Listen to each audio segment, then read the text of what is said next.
Get rid of it, I don't want a child, said the Millionaire CEO. 3 years later, he saw her with triplets and couldn't move. Hi, my beautiful family. Welcome back to Mr. Peter's family. May the Almighty clothe every woman in peace that no storm can steal, strength that never bows, and grace that never fades. May your hands never grow weary of doing good, and may every scar become proof of the battles you've conquered. You are the dawn after a long night, the prayer that never gives up, and the love that never runs dry. May your heart stay whole, your faith unbroken, and your light forever unshaken. My precious family, remember, your courage is someone else's miracle. A like is a prayer whispered. A comment is a bond renewed in faith. This is mission 1,000 likes for every woman who rose after being broken, who smiled through pain, who still believes in love. If your heart beats with hope, like this video, if your soul walks in faith, comment, I'm with Mr. Peter. The check landed on the glass table between them like a death sentence. 6 zeros that were supposed to erase 3 months of promises and a future that would never exist. Sandra Astilla's hands trembled as she stared at the piece of paper, her reflection distorted in the polished surface beneath it. The penthouse office felt like a cage now, all that glass and steel and expensive leather suddenly suffocating. She had rehearsed this moment in the mirror for 3 days, practicing different ways to tell him, imagining his surprise melting into joy, maybe even tears. Instead, Tony Nelson stood with his back to her, looking out at the city lights spread below like scattered diamonds. His silence more devastating than any words. This solves everything. His voice was flat, corporate, the same tone he used in board meetings when discussing quarterly losses. The money covers the procedure, relocation expenses, and enough for you to start fresh somewhere else. Somewhere far from here. Sandra pressed her palm against her stomach, still flat, but holding 3 lives she didn't even know about yet. I thought you would want to know. I thought after everything we talked about, all those nights when you said you were tired of living for everyone else, that maybe this could be different. Tony turned then, and his face was a stranger's face. Gone was the man who traced her jawline in the darkness and whispered about escape, about freedom, about building something real. This was the heir to Nelson Industries, the son who had been groomed since childhood to value legacy over love, profit over people. You thought wrong. He moved to his desk, straightening papers that didn't need straightening, his movements precise and controlled. I have responsibilities, Sandra. My father's health is failing. The merger with Ashford Banking depends on my engagement to Vivian. The board expects stability, not scandal. Scandal, Sandra repeated the word like it tasted of poison. That's what this is to you. That's what I am. Don't make this emotional. Tony's jaw tightened. We were always clear about what this was. I never promised you anything permanent. The lie hung in the air between them, so obvious that Sandra almost laughed. She remembered every promise, every whispered confession, every moment he pretended to be someone capable of choosing love over duty. For 8 months she had believed the performance, had mistaken his temporary rebellion for permanent transformation. You told me you loved me. Her voice cracked on the word, hating herself for the weakness. 2 weeks ago in that hotel room, you said you couldn't imagine your life without me. I said what you needed to hear. Tony's words were surgical, designed to cut clean.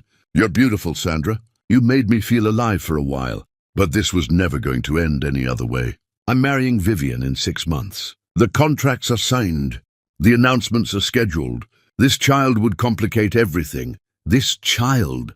Sandra stood, her legs barely supporting her weight. You keep saying this like it's an object, a problem to be managed. There's a heartbeat inside me, Tony. There's life. There's a complication. He picked up the check, holding it out to her like a business transaction. Take the money. End this before it becomes something neither of us can handle. You're young, Sandra. You have your whole life ahead of you. Don't throw it away on a mistake. The cruelty of his dismissal finally penetrated through her shock, igniting something fierce in her chest. Sandra looked at this man she had loved, really looked at him, and saw the truth she had been avoiding. He had never been hers. He had never been real. Everything between them had been borrowed time, stolen moments, a fantasy she had confused with reality. "I'm not doing this for you." She left the check on the table, her voice steady now. "Whatever happens next, it's my choice, my life, my future." Tony's expression flickered, something almost like regret crossing his features before the mask settled back into place. "You have 2 days to reconsider. After that, I'll have my lawyers contact you with a formal agreement. Take the help, Sandra. Don't make this harder than it needs to be. The only thing hard here is understanding how I ever thought you were capable of loving anyone." Sandra grabbed her purse, her movements deliberate despite the chaos screaming inside her skull. "You're going to regret this, Tony. Not because I'll make you pay, but because one day you'll wake up and realize you traded everything real for a life that was always a lie. Get out." His voice was cold now, all pretense of civility abandoned. "Get out before I call security."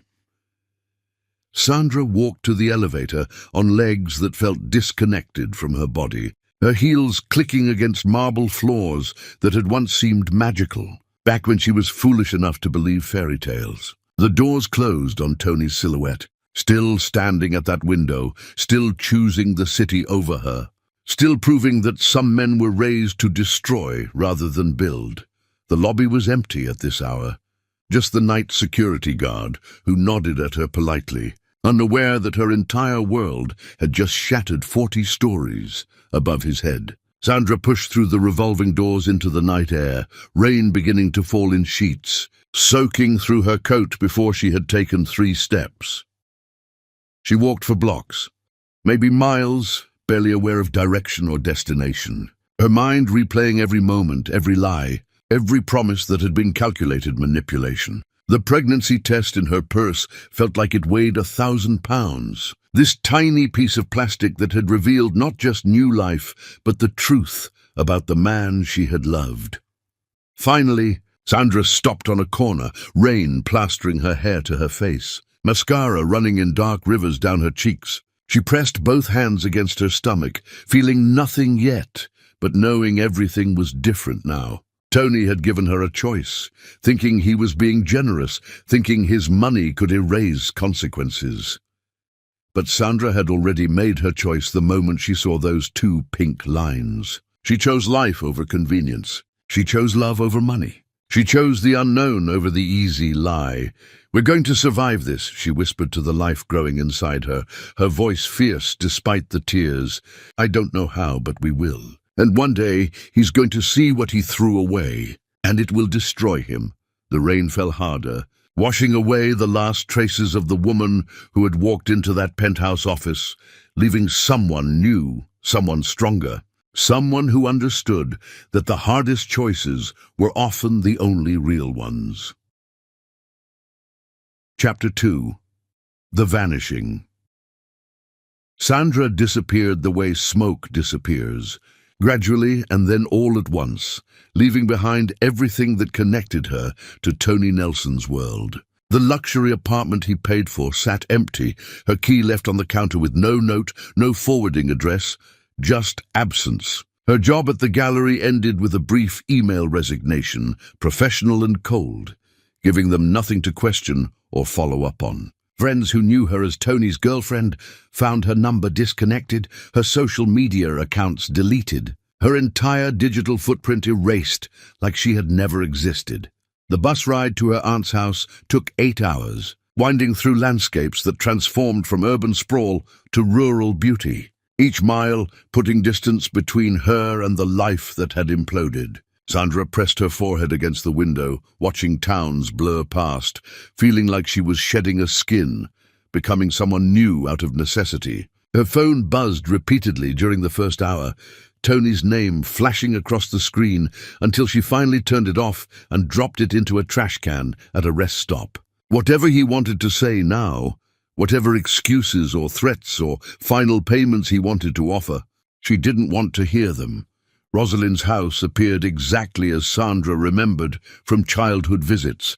A small cottage 3 blocks from the ocean, weathered blue paint, and a garden that grew wild with herbs and flowers. Her aunt stood on the porch before Sandra even knocked, as if some instinct had warned her that family was coming home broken and in need of shelter.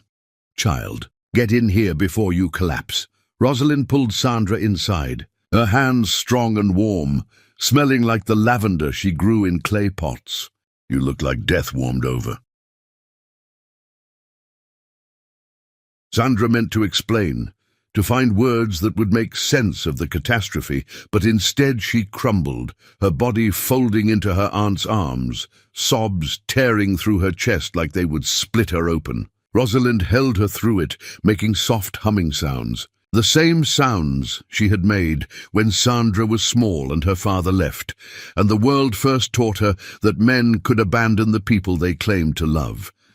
The guest room became Sandra's sanctuary, a small space with yellowing wallpaper and a bed that creaked, but felt safer than anywhere she had slept in months. That first night, lying in darkness with ocean sounds drifting through the open window, Sandra let herself feel the full weight of what had happened. Tony's betrayal wasn't just about the pregnancy. It was about discovering that the person she loved had never actually existed, that every moment of intimacy had been theater, that she had been so desperate to believe in love that she had ignored every warning sign.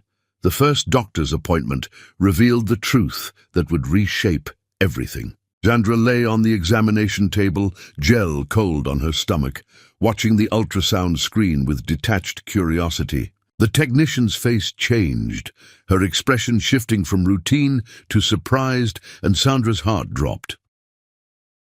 "Is something wrong?" Her voice came out small, terrified. "Wrong. No, honey, everything's perfect." The technician turned the screen, pointing to 3 distinct shapes, 3 separate heartbeats pulsing in rhythm. "You're having triplets. 3 healthy babies, all developing beautifully." Sandra stared at the screen, unable to process what she was seeing. 3 lives, 3 futures, 3 souls that Tony had wanted her to erase with a check and a cold command. The magnitude of it crashed over her, not just the practical impossibility of raising 3 children alone, but the cosmic joke of it all. Of course, her body would do something extraordinary. Of course, nothing about this would be simple or easy or anything like she expected. "Are you okay?" The technician's voice was gentle, concerned. "I know triplets can be overwhelming news." "I'm okay," Sandra heard herself say, though she had no idea if it was true. "I'm going to be okay." The pregnancy was brutal in ways she hadn't anticipated. Her body stretched and ached, exhaustion settling into her bones like permanent weight. Morning sickness lasted all day, every day for months. Simple tasks like climbing stairs or putting on shoes became monumental efforts. Rosalind worked double shifts at the hospital, coming home exhausted, but always ready to help Sandra through another crisis, another panic attack, another moment when the impossibility of everything threatened to drown her.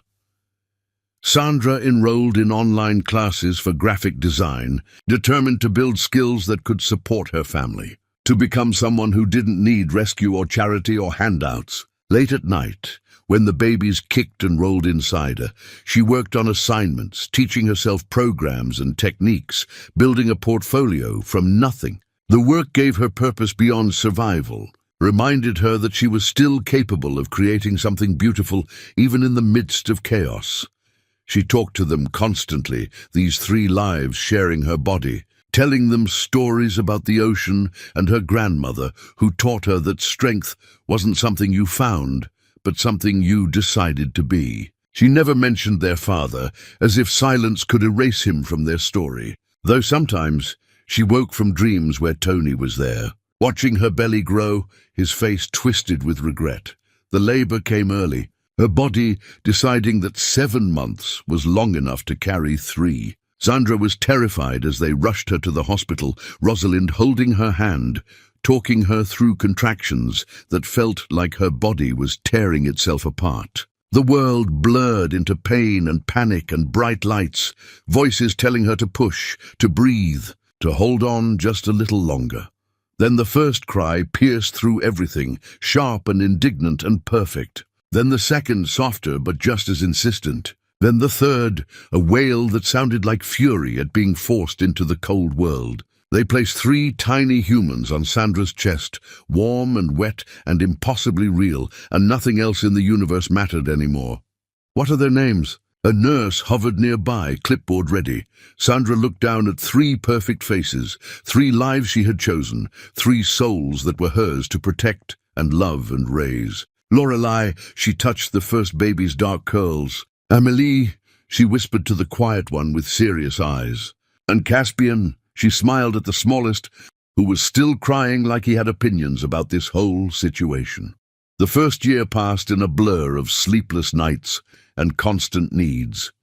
3 infants with different temperaments requiring different approaches. Lorelei was demanding and loud, letting the world know immediately when she was unhappy. Amélie was watchful and calm, almost eerily self-sufficient. Caspian was sensitive and clingy, needing constant reassurance that he was safe and loved.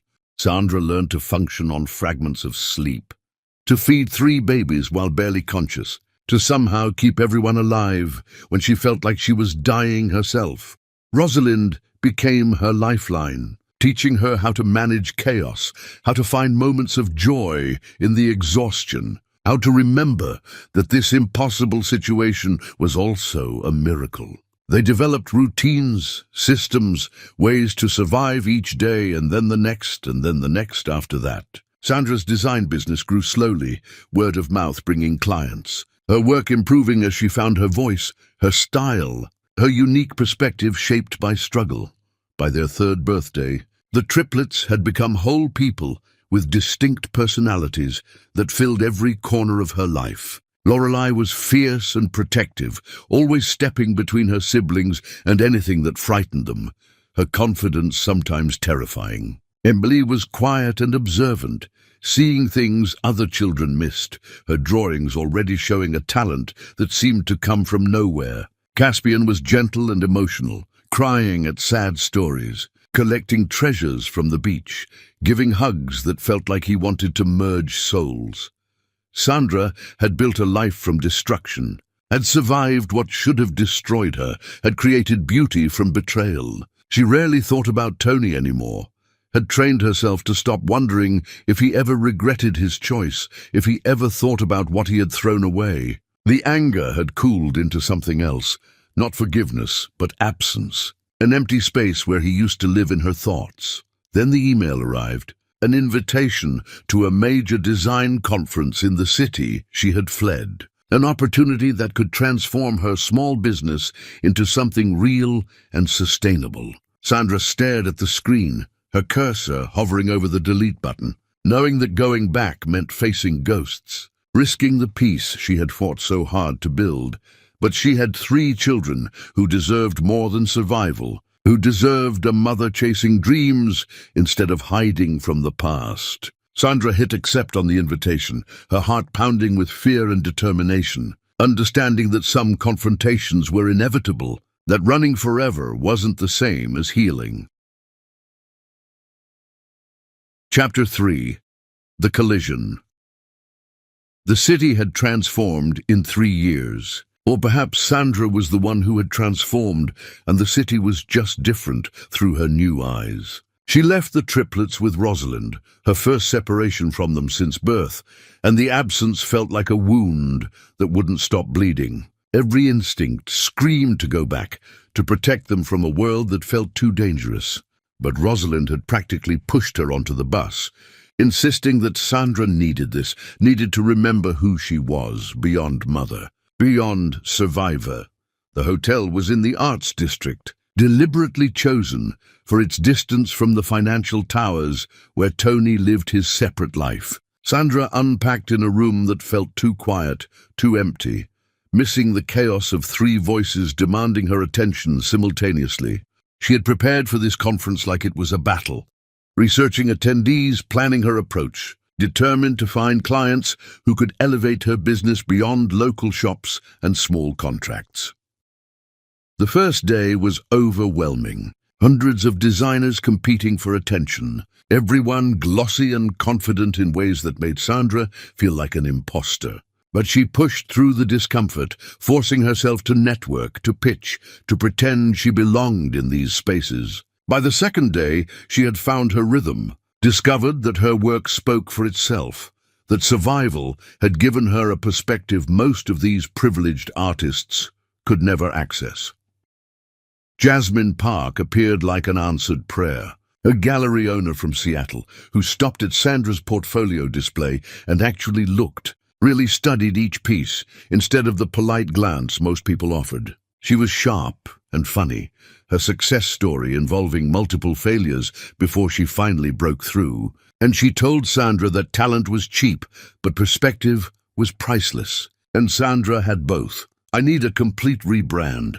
Jasmine pulled out her phone, showing Sandra her current logo, a generic design that said nothing about her gallery's mission. "I want something that captures resilience, beauty emerging from struggle, art as survival." "Can you do that?" Sandra's heart raced, recognizing the opportunity, the door opening. "I can do that." They talked for hours, the conversation evolving from business to personal, Jasmine sharing her own story of building something from nothing, of refusing to let failure define her. By the time they parted, Sandra had a contract that would pay more than she had earned in the entire previous year. Validation that she was actually good at this, that she could build a career and not just survive. Walking back to her hotel that evening, Sandra felt something shift inside her, a recognition that she had not just survived, but was beginning to thrive. The street was crowded with people heading to restaurants and bars, the city alive with possibility, and she was so lost in thought that she didn't notice the commotion ahead until she was almost through it. Cameras flashed, security guards created a perimeter, and then she heard his voice. That familiar cadence that still occasionally haunted her dreams. Tony Nelson stood outside an upscale restaurant, surrounded by men in expensive suits, their laughter sharp and exclusive, celebrating something that probably involved millions of dollars and decisions that affected thousands of lives.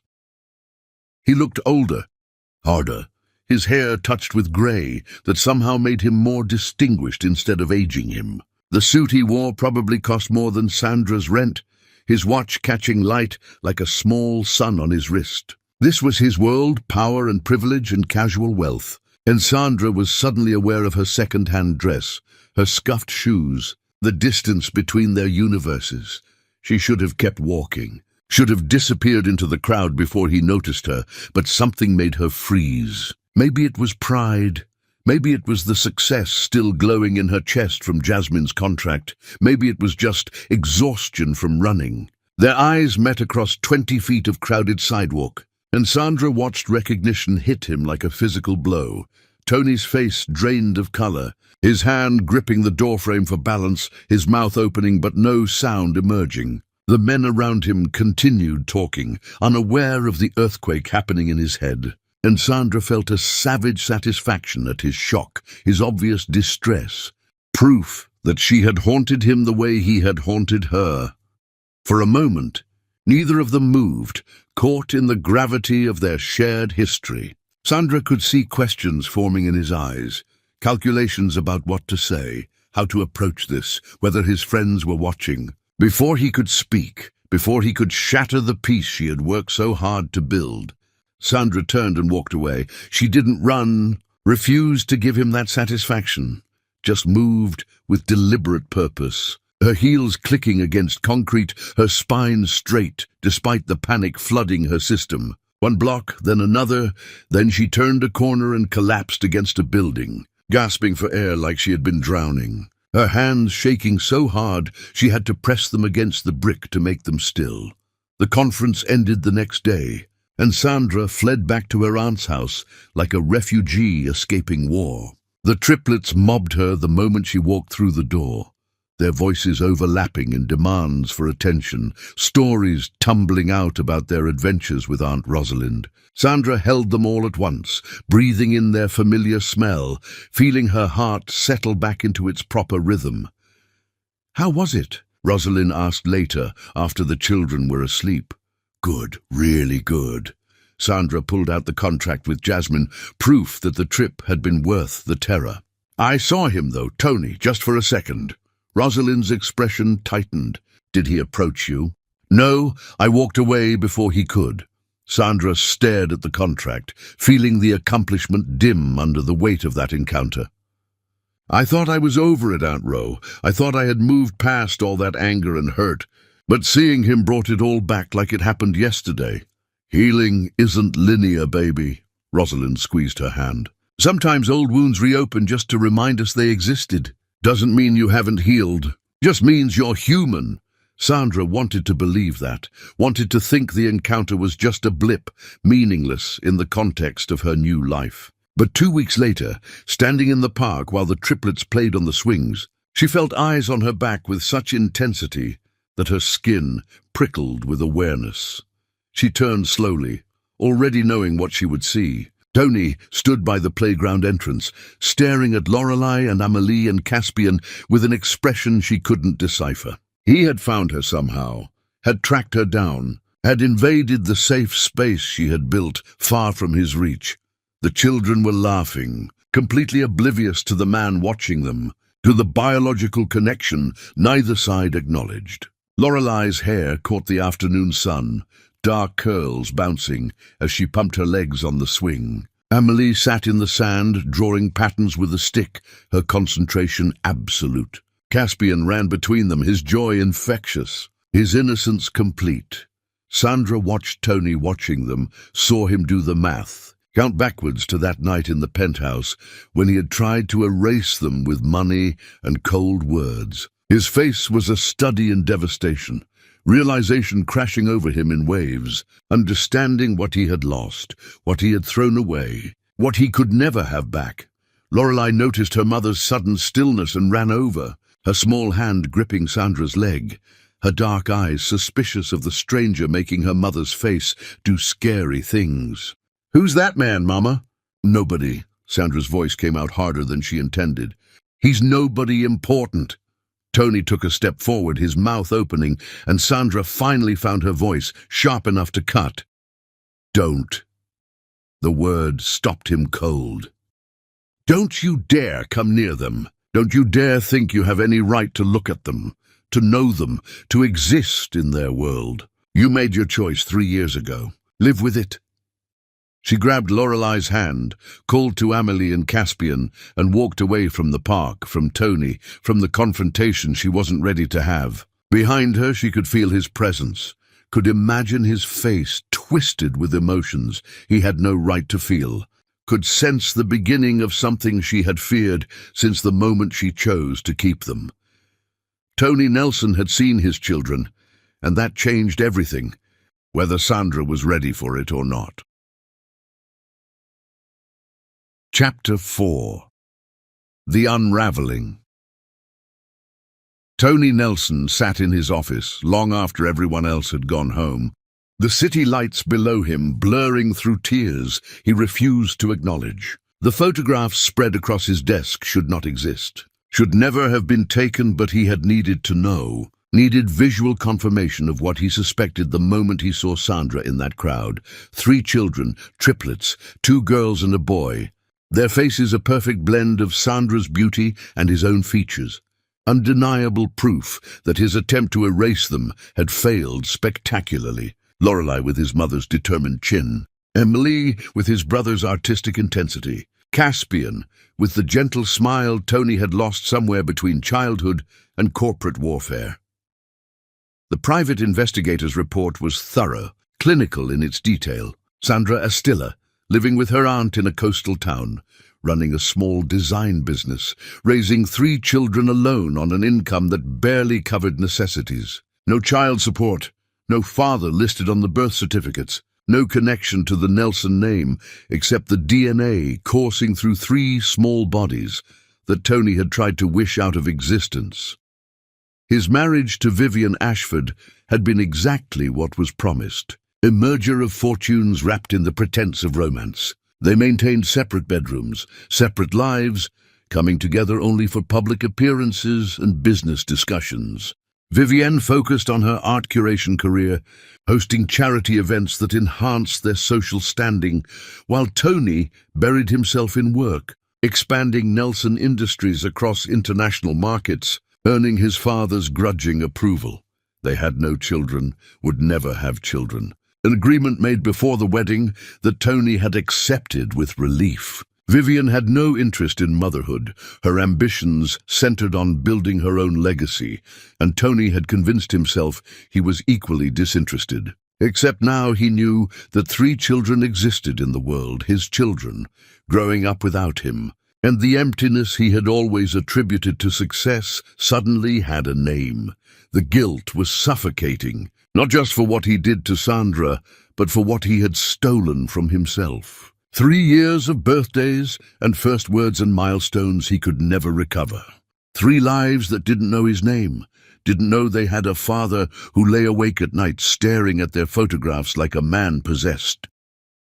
His father would have told him to forget it, to let sleeping disasters lie, to protect the family name from scandal. But his father's opinion had been losing power over Tony's decisions for months now, ever since he realized that chasing legacy had cost him everything authentic in his life. The empire felt hollow, the success meaningless, every achievement tainted by the knowledge that he had sacrificed real love for corporate approval.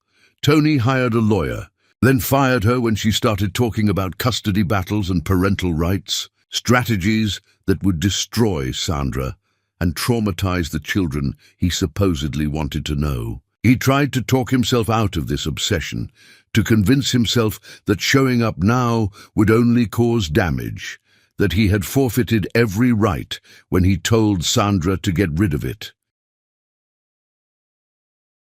But the voice in his head, insisting he deserved to know his children, was louder than reason, louder than conscience, louder than the warning signs flashing that this was about his needs and not their well-being. Tony couldn't see past his own sudden desire for fatherhood, couldn't examine why 3 years of indifference had transformed into desperate need, couldn't question whether disrupting their peace was cruel or just selfish.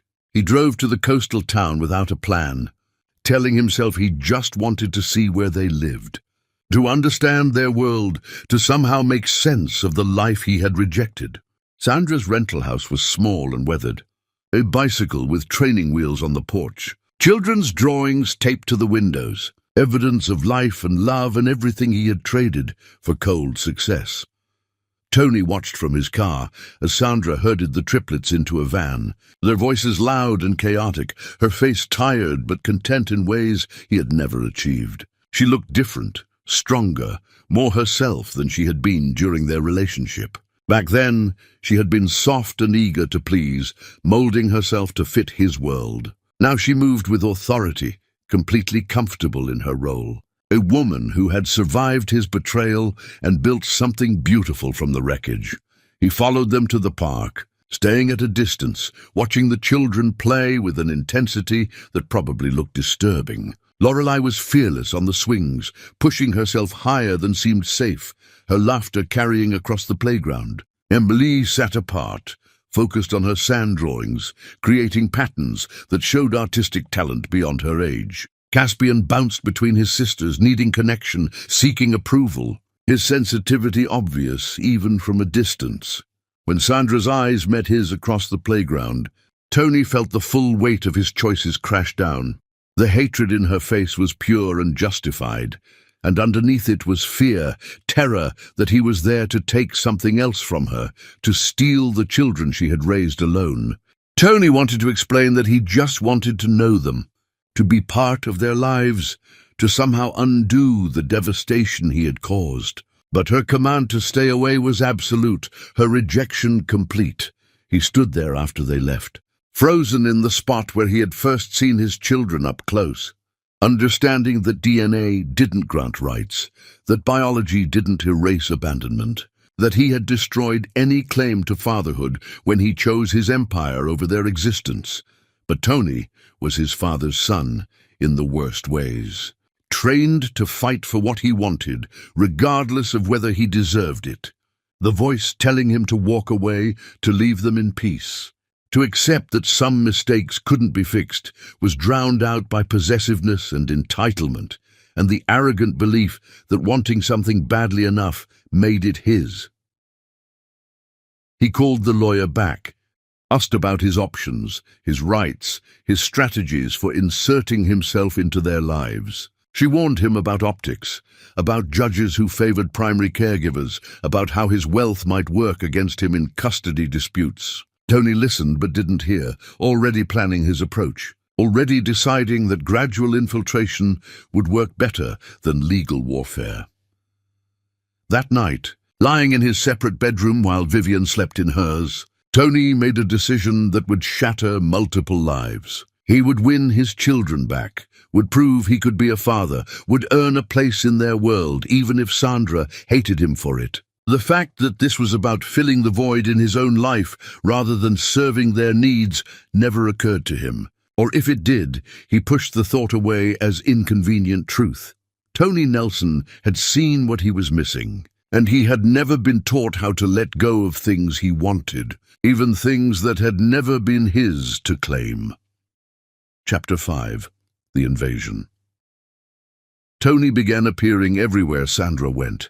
A ghost that wouldn't stay buried, a presence that infected her safe spaces with anxiety and rage. At the grocery store, he materialized in the produce section, offering to reach items on high shelves when her arms were full of children and groceries. At the beach, he built sandcastles near where Caspian played, his expensive clothes ridiculous against the sand, his awkwardness with children painfully obvious. This is harassment. Sandra confronted him after the third incident, her voice low so the children wouldn't hear. "You're stalking us, Tony. Leave us alone or I'll call the police." "I'm in a public place." His response was calm, practiced, probably vetted by lawyers. "I'm not threatening you. I'm not approaching the children without permission. I'm just existing in the same town." "Why?" Sandra demanded, her control fracturing. "Why now? Why show up after 3 years of silence and think you have any right to disrupt our lives?" Tony's face cracked, genuine emotion breaking through the corporate mask. "Because I made the worst mistake of my life. Because I see them, and I see everything I threw away. Because I want to know my children, Sandra. I want a chance to be their father." "You're not their father." The words came out vicious, designed to wound. "You're a sperm donor who tried to pay me to abort them. Biology doesn't make you a parent. Showing up doesn't erase 3 years of abandonment." "I know that." Tony's hands clenched at his sides. "I know I have no rights here. I know I destroyed any claim when I gave you that check. But I'm asking for grace, Sandra. I'm asking for a chance to prove I'm different than the man who hurt you." Sandra wanted to laugh at his audacity, his assumption that he could show up and demand forgiveness, that his regret somehow entitled him to access. "You don't get to decide when you're ready to be a father. Tony, you don't get to discard them when they're inconvenient, and then claim them when you're having some midlife crisis about meaning and legacy." "It's not about legacy." Tony stepped closer, and Sandra instinctively moved back. "It's about them. About seeing Lorelei's determination, Amelie's talent, Caspian's kindness, and knowing that I helped create something beautiful, and I walked away from it. Let me prove I can be what they need. Let me try." The sincerity in his voice was almost convincing, almost enough to crack her defenses. But Sandra had survived by trusting her instincts, and every instinct screamed that letting Tony into their lives would end in disaster. "No." She gathered Lorelei and Amelie, called for Caspian. "Stay away from us, Tony. Go back to your wife, your company, your perfect life. We don't need you." But he kept coming back, kept showing up, kept pushing against her boundaries with the relentless determination of someone who had never been told no and actually accepted it. He brought expensive toys that the children were too young to appreciate, offered to pay for things Sandra explicitly refused. talked about opportunities his money could provide while completely missing that they didn't need his wealth. They needed stability. Rosalind watched this campaign with troubled eyes, seeing both Tony's desperation and Sandra's rigid fury, wondering if stubbornness was serving anyone or just satisfying the need for revenge. "He's trying, Sandra. I'm not saying forgive him. I'm not saying trust him. But maybe let him prove himself before you cut him off completely. He'll leave again." Sandra's voice was flat, certain. "He'll realize how hard this actually is, how boring and exhausting and thankless parenting can be, and he'll go back to his empire and his important meetings. I'm protecting them from that disappointment. Or you're punishing him by using them as weapons." Rosalind's words were gentle but sharp. "I see what he did to you, baby. I see the damage. But those children deserve to know their father if he's genuinely trying to be present." Sandra wanted to argue, but doubt had started creeping in. Small questions about whether her protection was actually fear, whether keeping Tony away served her children or just satisfied her need for control. The breaking point came suddenly, violently, on a day that started normally and became a nightmare. Emily spiked a fever that climbed so fast, Sandra barely had time to panic before they were rushing to the emergency room. The child's small body burned like she was on fire, her eyes unfocused, her breathing shallow, and Sandra drove with Lorelei and Caspian screaming in the back seat, terror making her hands shake on the wheel. Tony was there, had apparently been following them to the park, and he saw their frantic departure and followed. Sandra wanted to tell him to leave, to stay out of this crisis. But Amelie was being rushed inside, and Lorelei and Caspian were dissolving into panic, and she couldn't manage everything at once. "Let me help." Tony's voice was steady, calm in the chaos. "Bah, let me take care of them while you focus on Amelie." Sandra should have refused, should have handled it alone the way she had handled everything for 3 years. But she was terrified and exhausted, and her daughter's life might be in danger. So she nodded.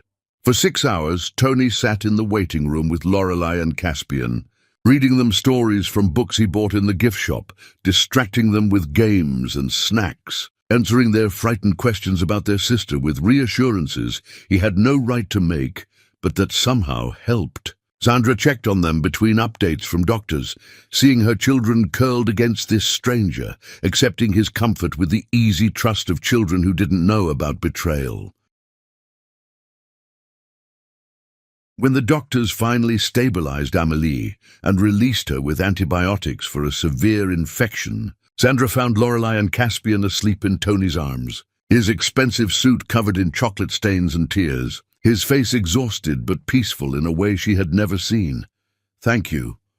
The words cost her something, an admission that he had helped, that he could be useful, that maybe he wasn't entirely the monster she had built him into.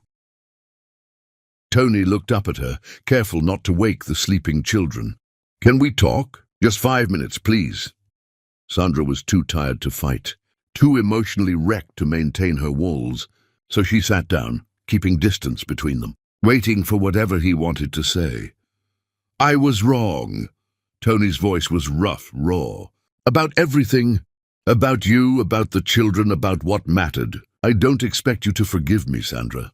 I don't even expect you to believe that I've changed. But I'm asking for a chance to prove it, to show you that I'm serious about being their father, that this isn't some temporary guilt or midlife crisis. Why should I believe you won't leave again?" Sandra's exhaustion made her honest. "Why should I risk their hearts on your redemption arc? Because I have nothing else." Tony's confession was devastating in its simplicity. "My marriage is a business arrangement. My career feels empty. My entire life is a performance for people whose approval means nothing. Those children are the only real thing I've ever created, and I threw them away because I was too much of a coward to choose authenticity over expectation. Let me prove I'm different now. Let me try to be what they need." Sandra looked at him, really looked, and saw something she hadn't expected. Genuine regret, yes, but underneath it was transformation, the kind that comes from facing who you were and hating what you see. She thought about her children sleeping in his arms, about how Caspian had stopped crying when Tony told him stories, about how even Lorelei had relaxed into his presence. Supervised visits, the words came out before she fully decided. Twice a week at my house with me present. You follow my rules completely. You don't make promises you can't keep. You don't bring expensive gifts. You don't talk about your money or what you can provide. You just show up, be present, and we'll see if you can actually do this. Tony's face transformed, hope lighting features that had been carved with grief. I won't let you down. You already have. Sandra's voice was hard, protecting herself from the vulnerability of this choice. This is about them, not you. The moment you prove me right about you being temporary, you're gone forever. Understand? I understand. Sandra didn't believe him, didn't trust him, but she was too tired to fight anymore, too aware that maybe keeping them apart was serving her anger more than their well-being. She had made her choice, opened a door she couldn't easily close, and now she would have to live with whatever came next, whether it was healing or just a new way to break. Chapter 6. The Cracks. Tony's first official visit was excruciating for everyone involved. The triplets treating him like a dangerous intruder, Sandra hovering like a hawk protecting her nest. Tony himself, fumbling through every interaction with painful awkwardness. He arrived exactly on time with nothing but himself, following Sandra's rules to the letter, and sat on the floor where she directed him, waiting for the children to decide if he was worth their attention. Lorelei approached first, her boldness masking suspicion, standing directly in front of him with her hands on her hips. Mama says you want to know us. Why didn't you want to know us before? The question was brutal in its simplicity, and Tony had no good answer. Nothing that would make sense to a child, no way to explain cowardice and fear and choosing safety over courage. I made a terrible mistake. I was scared of being a father because I thought I wouldn't be good at it. I was wrong to let fear make my decisions. Are you still scared? Lorelei's eyes were relentless, demanding truth. Terrified, Tony's honesty seemed to satisfy her more than a comfortable lie would have. But I'm trying anyway. Amelie ignored him completely, sitting in her corner with her drawing supplies, occasionally glancing up to study him like he was a puzzle she was trying to solve. Her silence was more unnerving than Lorelei's interrogation. Her judgment withheld but absolute. Caspian was the one who broke the standoff, climbing into Tony's lap after 20 minutes with the easy affection of a child who loved indiscriminately. Do you want to see my dinosaurs? They have names and stories and everything. Tony felt something crack open in his chest as Caspian settled against him, small and warm and trusting in ways Tony didn't deserve. The child launched into complicated explanations about his toy collection, assigning elaborate mythologies to plastic figures, and Tony listened with an intensity that had nothing to do with dinosaurs and everything to do with drinking in every detail of this person he had helped create. The visits became routine over the following months. Tony showing up exactly when promised, never pushing for more than Sandra allowed, slowly earning microscopic increments of trust. He learned that Lorelei needed logical explanations and firm boundaries, that she respected honesty even when it was uncomfortable. He discovered that Amelie responded to art supplies and quiet presence, that she would gradually warm if he didn't push, if he let her set the pace. Caspian was the easiest and the hardest, eager for connection, but also sensitive enough to pick up on every tension between the adults. His joy dimming when Sandra and Tony exchanged sharp words or loaded silences. Tony started bringing sketch paper for Amelie, chapter books for Lorelei, patience for Caspian. Learning their languages slowly and imperfectly, he made constant mistakes, panicking when they cried, not understanding why a broken cracker could cause a meltdown, struggling with the chaos and noise and irrational demands of small humans. Sandra watched him fail repeatedly, waiting for him to give up, to realize this was too hard. But he kept coming back, kept trying, kept asking how to do better.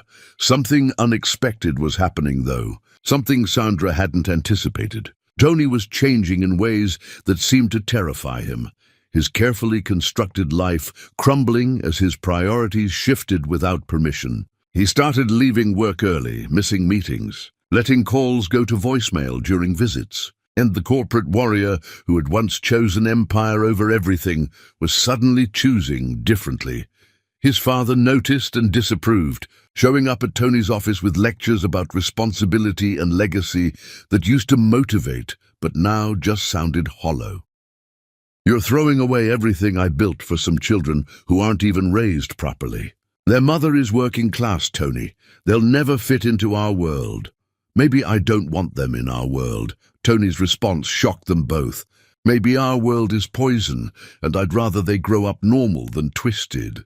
The relationship between father and son fractured that day, revealing foundations that had always been conditional, love that was actually transaction disguised as family. Tony walked out of that office understanding that he had spent his entire life chasing approval from someone incapable of giving it.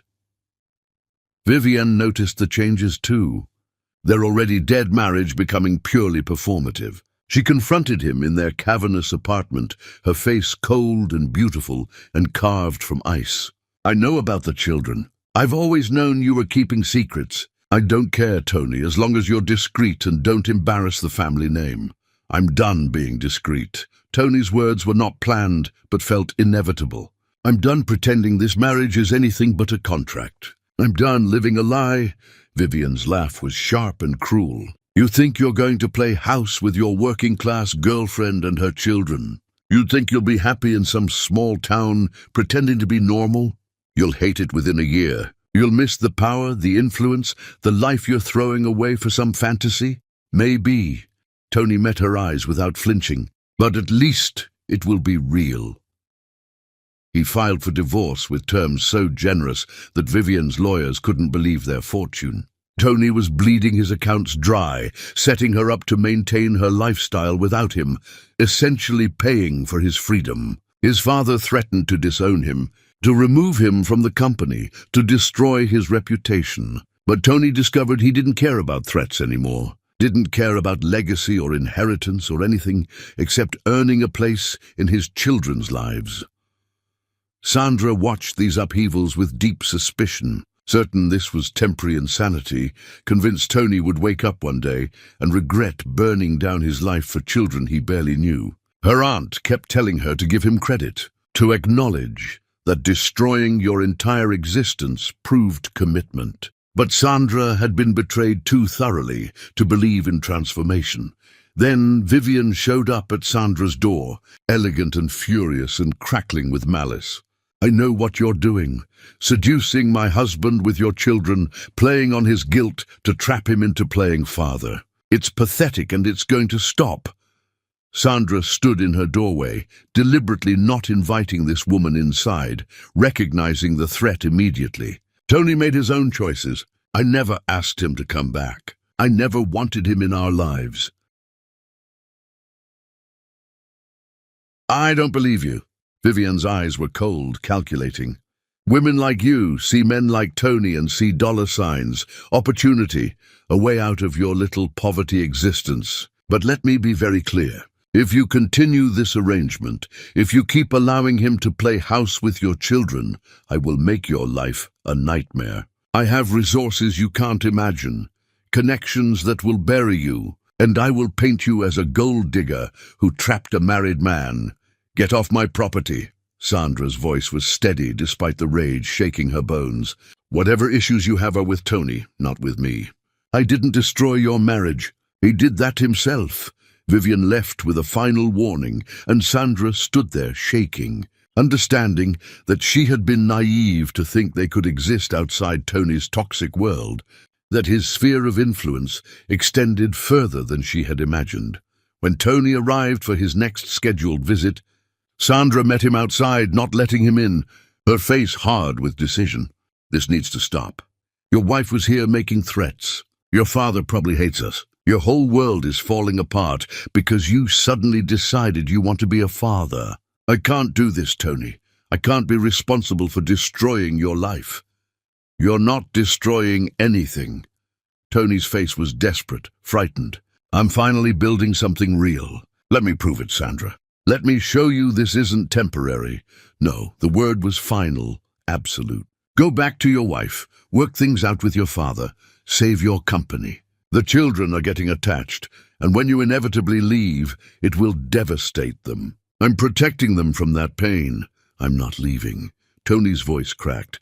I'm divorcing Vivian. I've stepped back from the company. I'm moving here permanently. I'm doing everything you said I wouldn't do, everything that proves I'm serious. You're having a breakdown. Sandra's words were cruel, but necessary. You're going to regret this, Tony. You're going to wake up one day and resent me for letting you throw your life away. I won't do that to you or to my children.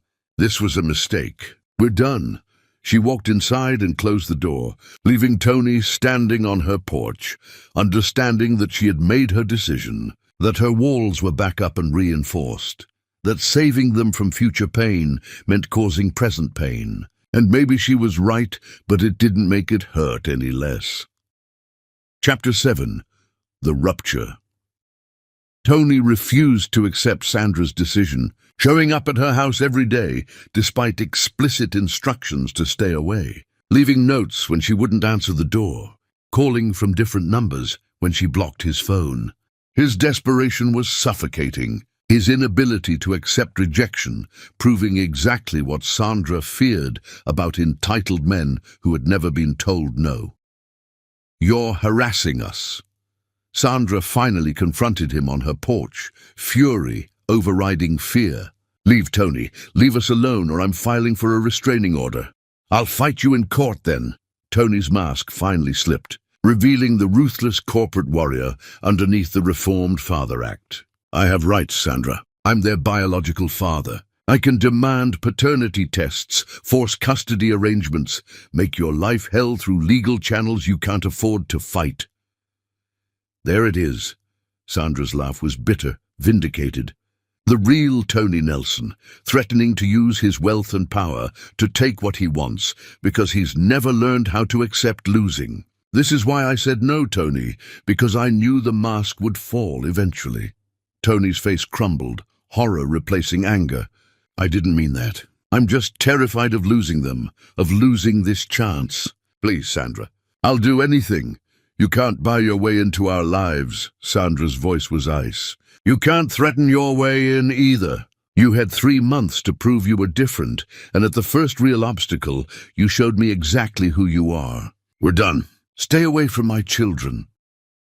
She went inside and locked the door, listening to him pound and plead and finally leave, his car engine fading into distance. Sandra slid down the wall, exhausted and vindicated and heartbroken all at once. Knowing she had been right not to trust him, knowing she had saved her children from future devastation, hating how much it hurt anyway. The children sensed the shift immediately, asking where Mr. Tony was, why he didn't visit anymore, if they had done something to make him leave. Sandra tried to explain that sometimes adults made things complicated, that it wasn't their fault, that they were loved and safe, but her explanations felt hollow even to herself. Lorelei became aggressive at preschool, pushing other children when they got too close, testing every boundary with violent determination. And Millie stopped drawing for a week, just sat in her corner staring at nothing, her silence more terrifying than any tantrum. Caspian cried every night, calling for Mr. Tony with a desperation that shattered Sandra's heart into smaller and smaller pieces. You're hurting them to punish him. Rosalind didn't hide her disappointment. I watched him, Sandra. I saw genuine change. I saw a man facing his demons and trying to be better. You cut him off at the first sign of weakness, instead of letting him prove he could recover from mistakes. He threatened to take them from me. Sandra's voice was hollow.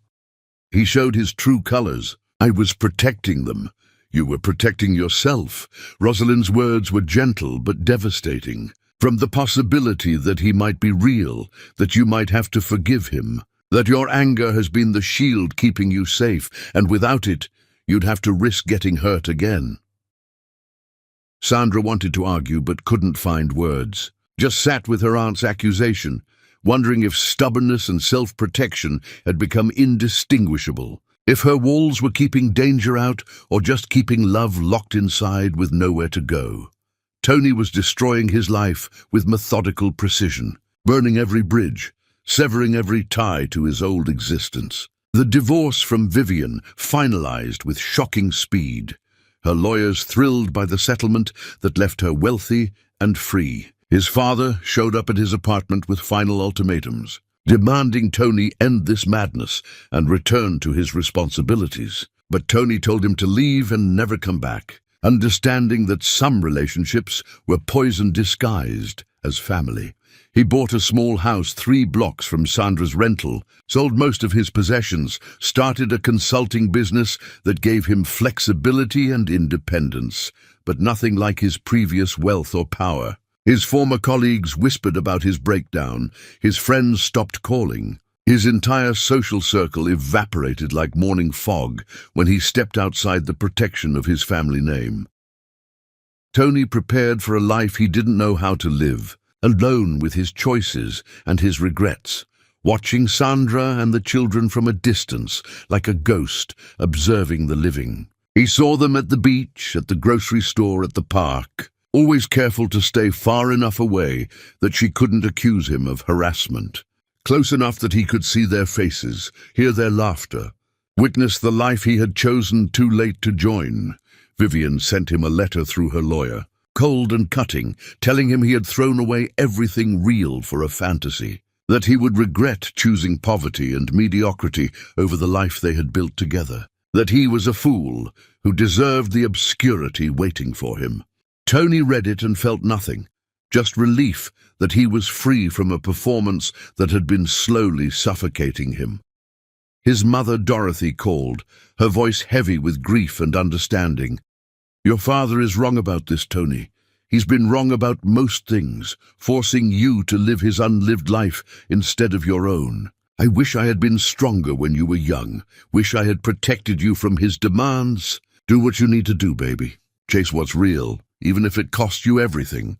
Her blessing meant everything and nothing, validation coming too late to undo decades of damage. Tony understood that he was fundamentally broken, that his father's conditioning had warped him into someone who valued appearance over substance, who chose comfort over courage, who destroyed love because admitting he wanted it felt like weakness. The months passed slowly. Painfully, Tony existing in his small house, doing his consulting work, watching his children grow from a distance while their mother rebuilt the walls he had briefly breached.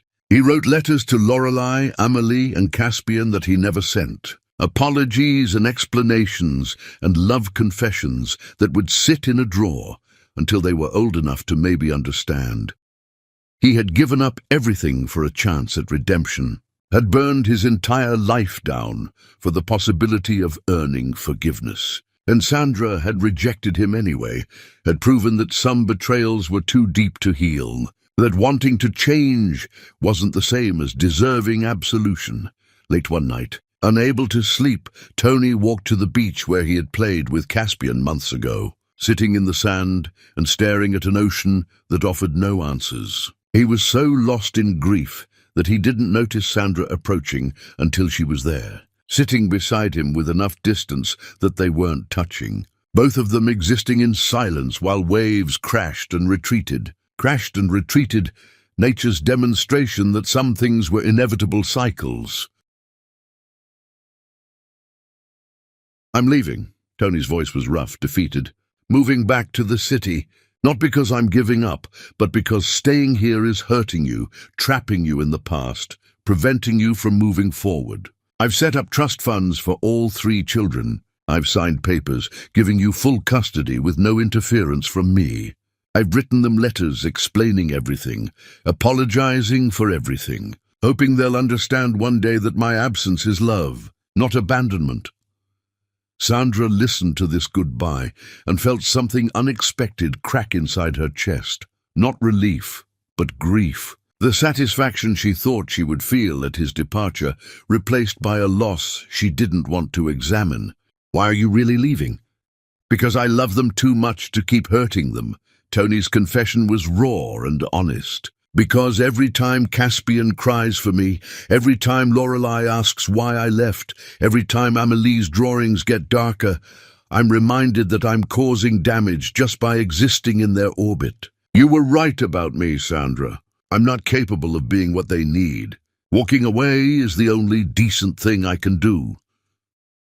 Sandra looked at him, really looked, seeing exhaustion and devastation and genuine transformation carved into features that used to be arrogant and cold. She thought about her children asking for him, about how their joy had increased when he was present, about the difference between protecting them from disappointment and teaching them that people could change, that second chances weren't always naive, that forgiveness required courage. Stay. The word came out before she fully decided. Not because I forgive you, not because I trust you, but because they need to know their father, and you're trying to be him. Real trying, not performance. If you're serious about this, prove it. Not with grand gestures or sacrifices, but with consistency. Show up when it's boring, when it's hard, when there's no reward except their presence. Earn your place one day at a time. Tony's face transformed, hope and terror mixing into something desperate and fragile. I won't disappoint you again. You already have. Sandra's voice was hard, protecting herself from the vulnerability of this choice. The question is whether you'll keep disappointing or whether you'll actually become someone worthy of their love. I guess we're about to find out. Chapter 8. The test. Tony moved into the small house 3 blocks away. This proximity both comfort and constant reminder of how fragile his second chance was. Sandra's new rules were brutal in their specificity.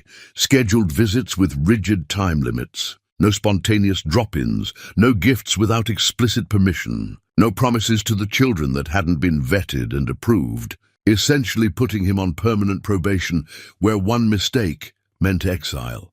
He accepted every condition without argument, understanding that trust had to be measured in millimeters, earned through relentless consistency rather than dramatic gestures. The triplets' reaction to his return was complicated in ways that broke his heart. Lorelei was suspicious and withholding, making him work for every smile, every conversation, every acknowledgement that he existed. Amelie was cautiously warming, allowing him into her space incrementally, testing whether he would stay this time or disappear again when things got difficult. Caspian was immediately attached, crawling into Tony's lap the moment he arrived, like no time had passed. His forgiveness instantaneous and terrifying in its completeness.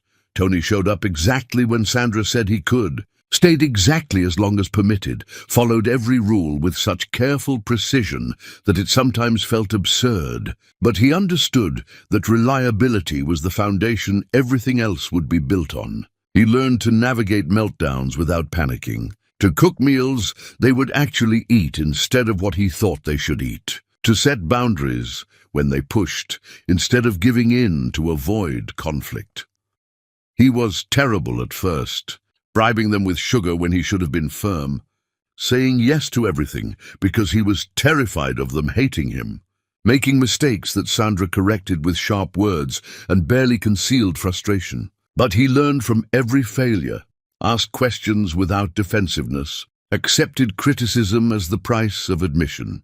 Sandra watched this transformation with guarded hope, waiting for the moment when Tony would realize how hard parenting actually was and retreat to easier options. But months passed and he kept showing up, kept trying, kept choosing them even when visits were boring or exhausting or thankless, even when there was no reward except their presence. Rosalind became Tony's unexpected ally, teaching him recipes the children loved, explaining their personalities in ways that helped him understand their needs, giving him wisdom about patience and persistence that his own parents had never offered. The house 3 blocks away slowly transformed into a second home for the triplets, filled with their drawings and toys and evidence of existence. Tony's formerly pristine space becoming beautifully chaotic. Sandra found herself softening incrementally, allowing longer visits, trusting him with solo time while she ran errands, seeing him as a partner rather than a threat. They developed a co-parenting relationship that was professional and distant but functional, both of them prioritizing the children's needs over their complicated feelings, both of them careful not to acknowledge the attraction that occasionally flickered between them like a dangerous spark. Then Tony's father died suddenly, a massive heart attack that killed him before the ambulance arrived, and Tony had to return to the city for the funeral. He asked Sandra if he could take the children with him to meet their family, to understand where they came from, even if that history was complicated. Sandra's instinct was to refuse, to keep them away from the toxicity of Tony's world. But she saw genuine grief in his eyes, mixed with a desire to share something real with them. So she agreed to a weekend trip with strict conditions about supervision and safety. The city felt different to Sandra this time, less threatening now that she had built a life beyond it, less capable of defining her worth.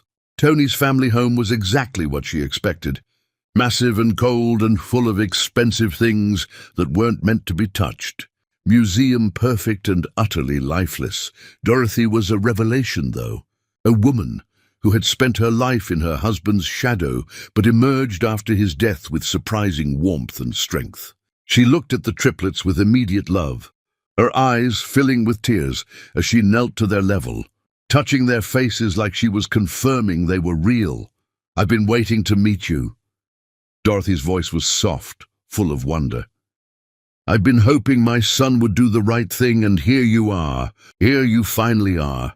She had prepared rooms for them, filled with age-appropriate toys and books, evidence that she had been planning for this moment, hoping for this chance. Sandra watched this elegant white woman embrace her children without hesitation or judgment, recognizing that not all of Tony's family was poison, that some branches had survived the toxic soil. The funeral was difficult. Tony facing family members who whispered about his divorce and his children, their judgment obvious, even when they tried to hide it. But Dorothy stood beside him with fierce pride, introduced the triplets as her grandchildren without qualification or apology, her defiance making clear that anyone who had a problem could leave. Sandra saw Tony in the context of his family's damage and understood things she hadn't before, how his father's cruelty had shaped him, how his mother's weakness had failed to protect him, how he had been trained from birth to value appearance over authenticity. The knowledge didn't erase his betrayal, but added context, complicated the narrative she had been telling herself about his character. On the last night, after the children were asleep in their temporary rooms, Tony and Sandra sat in the library where he had once offered her money to erase their existence. The symmetry wasn't lost on either of them, this full-circle moment heavy with meaning and unspoken emotions. "My father died hating me." Tony's voice was hollow. His last words were about how I had destroyed his legacy, thrown away everything he built for children who would never be accepted in his world. He died angry that I chose love over duty. "I'm sorry." Sandra meant it, recognizing that complicated grief was still grief, that losing a parent you had a difficult relationship with carried its own specific pain. "I'm not." Tony's confession was quiet but certain. "His death released me from the last chain, the final obligation. I'm finally free to just be myself, whoever that is." Sandra looked at him, seeing exhaustion and relief, and something that might have been peace, understanding that transformation was possible even for people raised in toxicity, that choosing to be different than your parents was its own form of courage. "You've done well with them."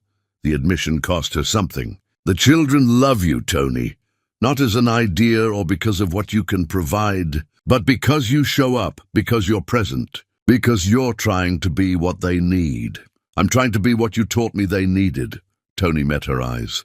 "You're an incredible mother, Sandra. You saved them when I tried to destroy them. You built a life for them when I offered you nothing. Everything good in them comes from you."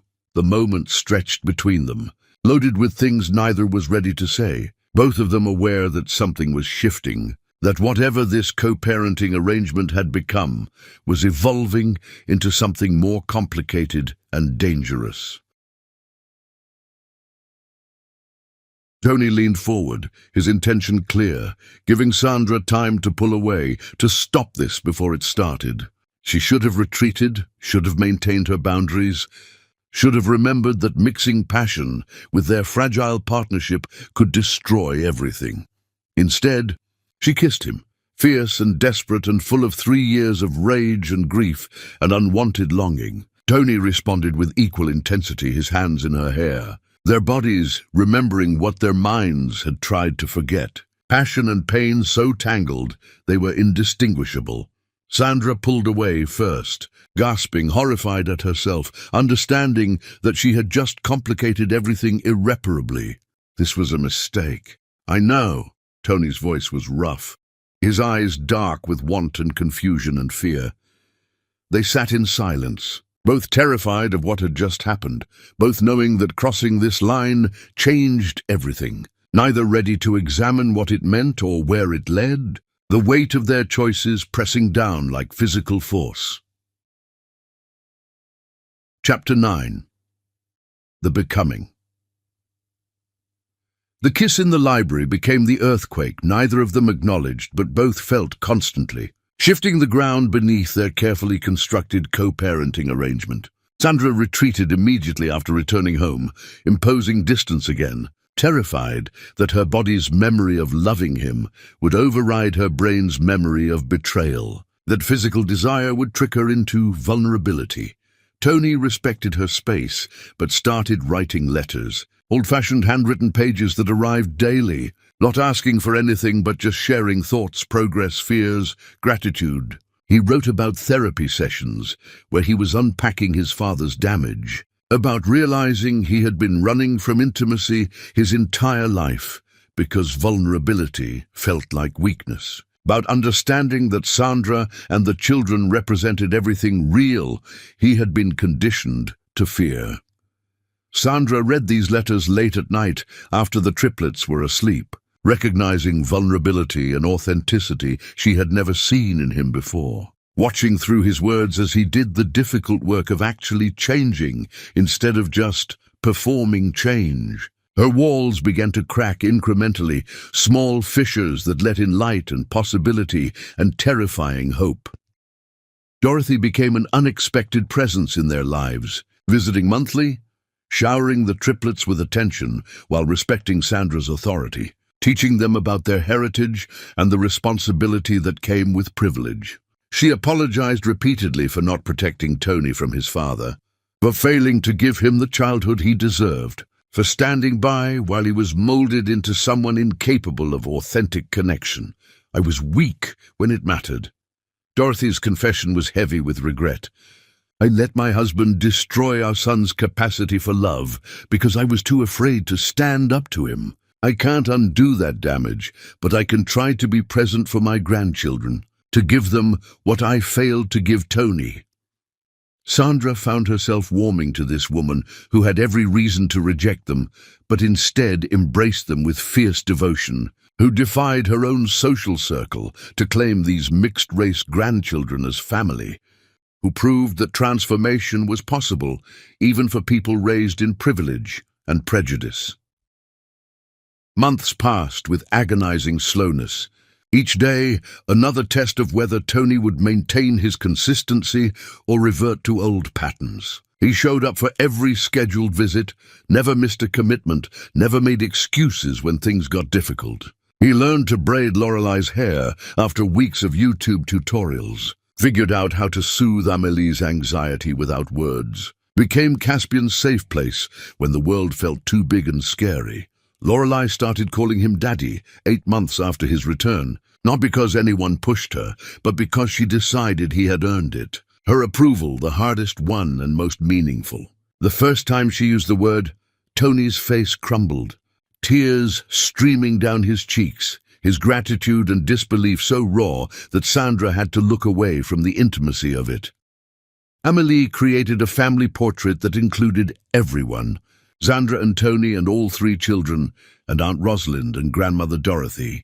A vision of family that existed in her imagination, but was slowly becoming real. She gave it to Tony during a visit, watching his face carefully to gauge his reaction.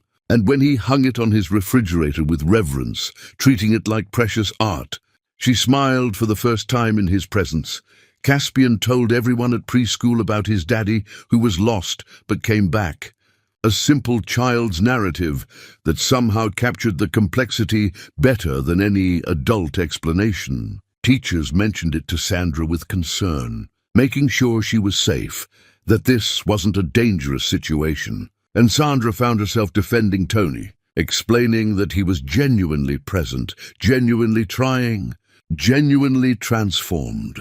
Sandra watched her children fall in love with their father and felt her own resistance crumbling, understanding that forgiveness wasn't a single decision, but a series of choices, a daily practice of releasing resentment and choosing connection. Tony proved himself through consistency rather than grand gestures, showing up for doctor's appointments and preschool events and midnight crises, becoming the kind of father Sandra had once dreamed he could be, but never expected to actually see.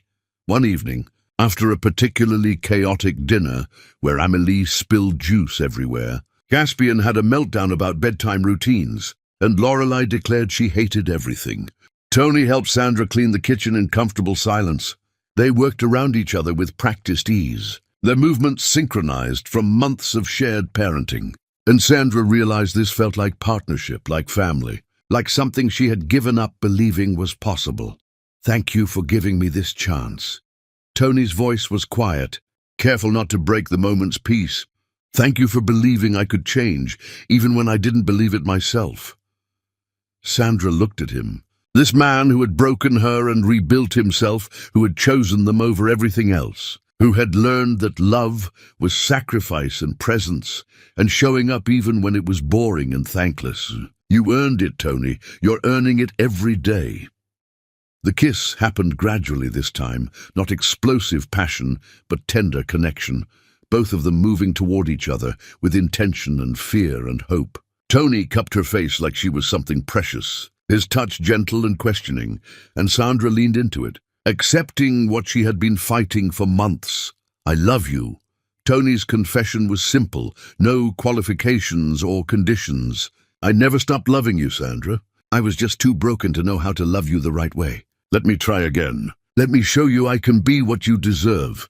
Sandra wanted to protect herself, to remind him of betrayal, to keep walls up for safety, but she was exhausted from fighting, tired of letting fear make her decisions. "If we do this, it's forever, Tony. No running when it gets hard, no choosing career over family, no going back to being the man who threw us away. Forever or nothing." Forever, Tony's promise was absolute. "I'll spend the rest of my life proving I mean it." They kissed again, deeper this time, 3 years of longing and rage and grief and hope tangled together. Both of them understanding they were choosing something terrifying and beautiful. Both of them ready to risk everything for the possibility of being whole.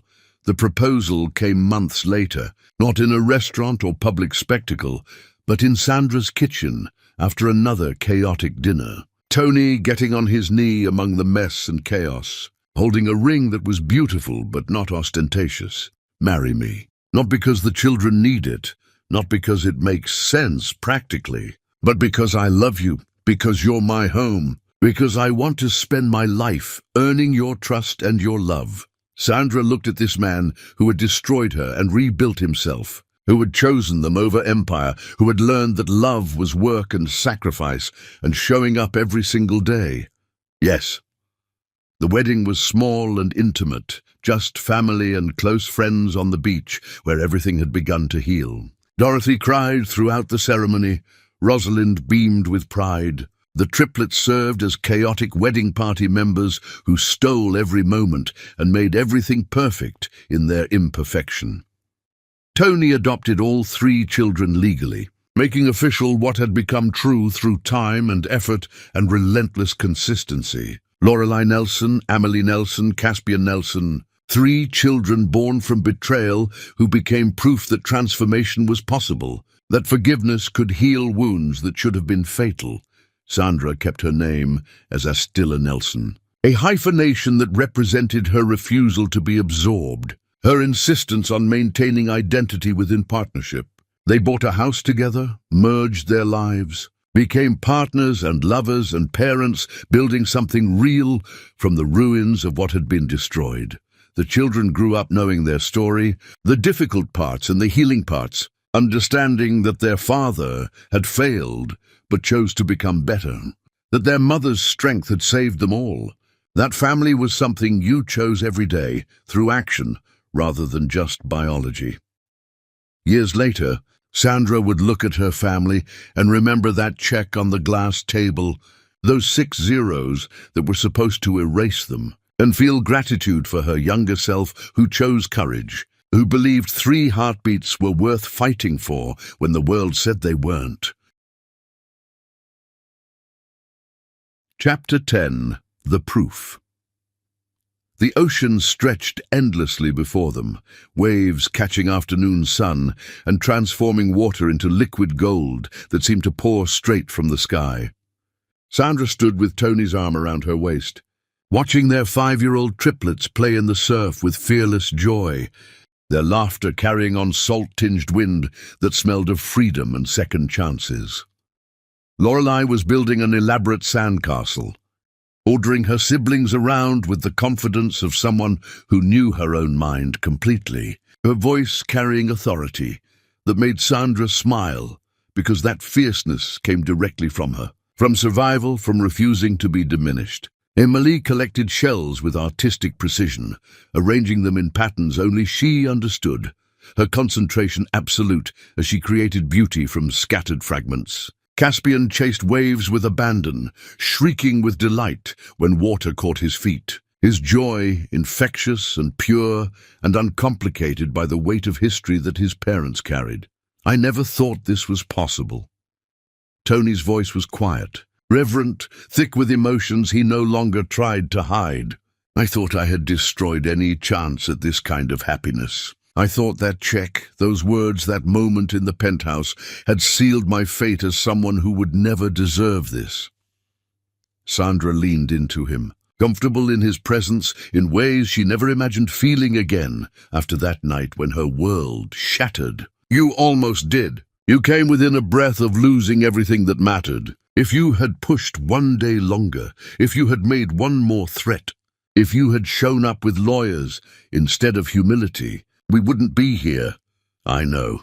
Tony kissed her temple, his gratitude evident in every gesture, every touch, every moment he held her, like she was something precious he couldn't believe he was allowed to keep. And Sane Sedelatane Totirnwayankil. Thank you for giving me a chance to be worthy of you, of them. Thank you for seeing past who I was to who I could become. Thank you for being brave enough to risk your heart again when I had already broken it once. Dorothy appeared beside them, her own eyes wet watching her grandchildren play, her transformation from society matron to devoted grandmother, complete and beautiful in its authenticity. She had sold the mansion after her husband's funeral, donated half his fortune to causes he would have hated, and rebuilt her life around what actually mattered instead of what looked impressive. She visited every month now, stayed in the guest room that Lorelei had decorated with crayon drawings, read bedtime stories with voices that made the children giggle, and loved with the intensity of someone making up for lost time. They're beautiful, both of you. Dorothy's voice carried wonder and pride. You built something extraordinary from very broken pieces. You took devastation and turned it into this, into them, into a family that shouldn't exist but does because you both refused to give up. Sandra smiled, recognizing truth in those words, feeling the weight of their journey settle into something lighter, something that felt less like burden and more like triumph. Their family was unconventional, born from betrayal and rebuilt through forgiveness, messy and imperfect and absolutely real in ways that polished perfection could never achieve. Tony had done the brutal work of transformation, had faced his demons and changed fundamentally, had torn down everything he thought defined him to discover who he actually was underneath the performance. But Sandra had done equally hard work, learning to trust again after trust was shattered, to forgive without forgetting, To allow love after devastation had taught her that love was dangerous. Rosalind joined them, her presence solid and comforting, carrying the beach bag filled with towels and snacks and all the practical things that made family outings possible. She had been their anchor through every storm, the one who held them together when they were falling apart, who believed in second chances when Sandra wanted to build walls forever.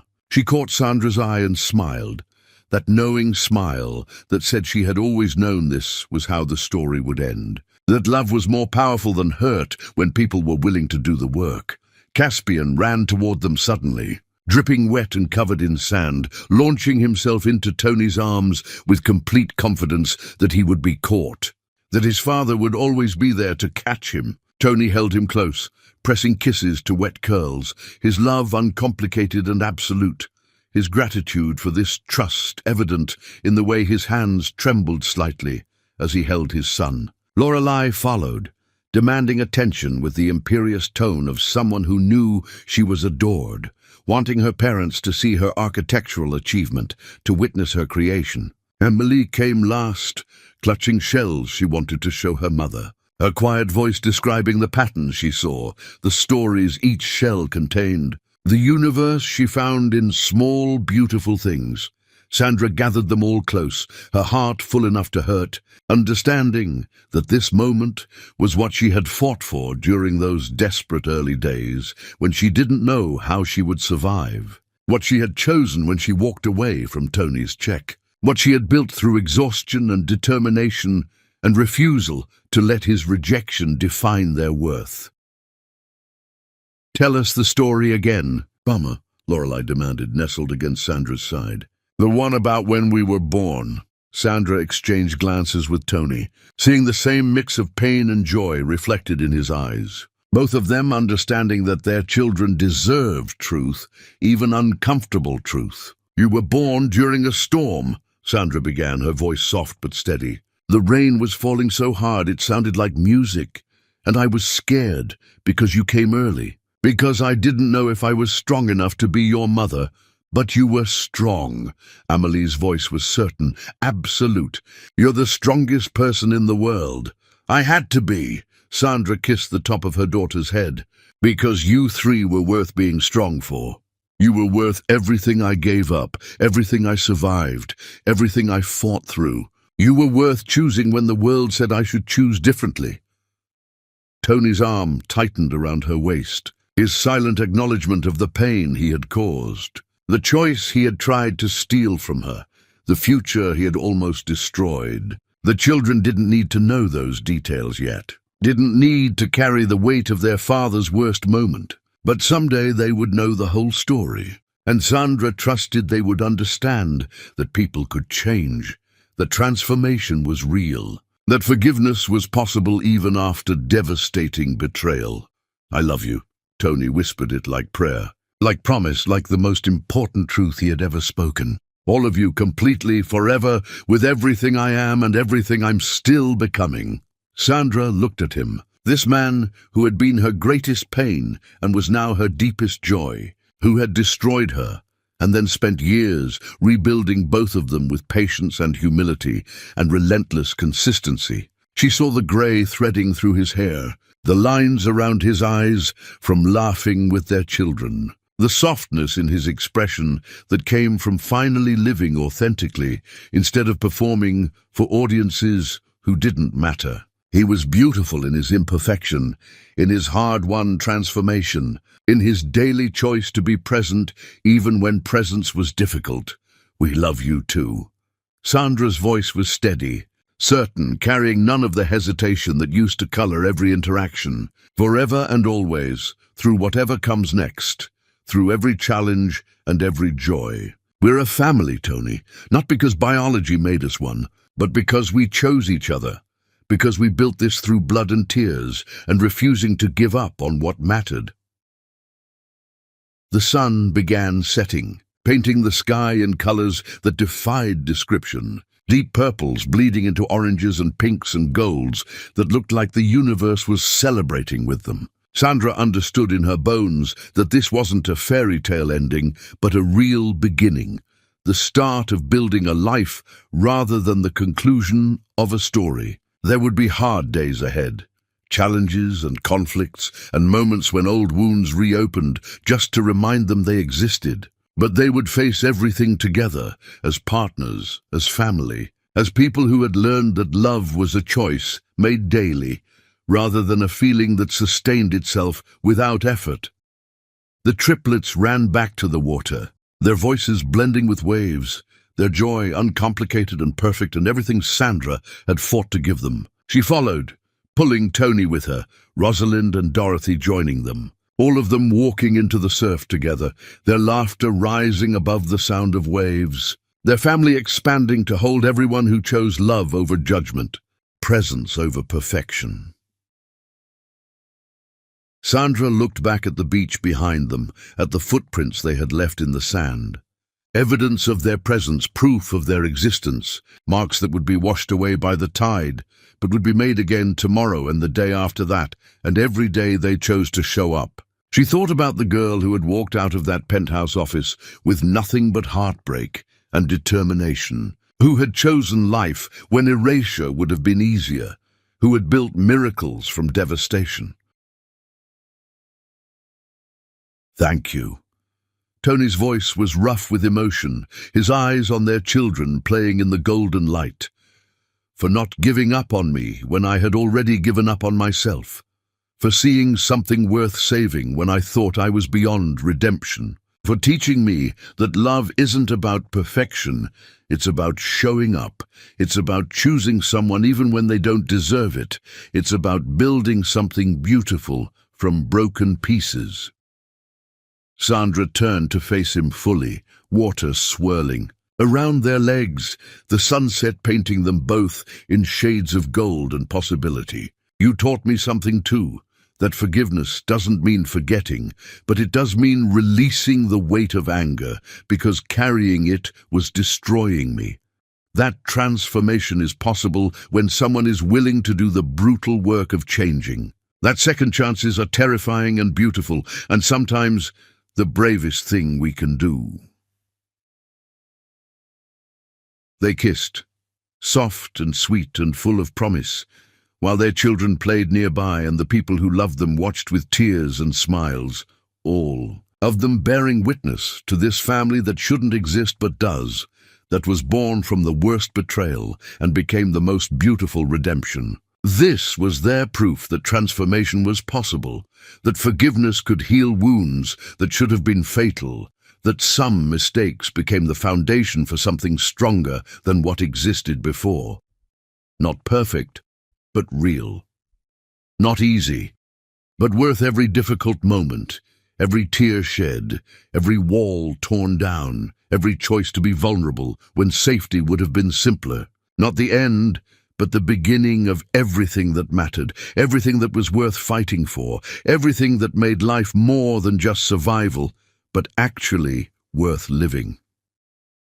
The waves kept coming, steady and eternal, and Sandra understood that their love would be like that, constant through storms and calm alike, present through devastation and joy, choosing each other every single day until the last breath left their bodies and beyond, into whatever came next, forever and always, exactly as they had promised.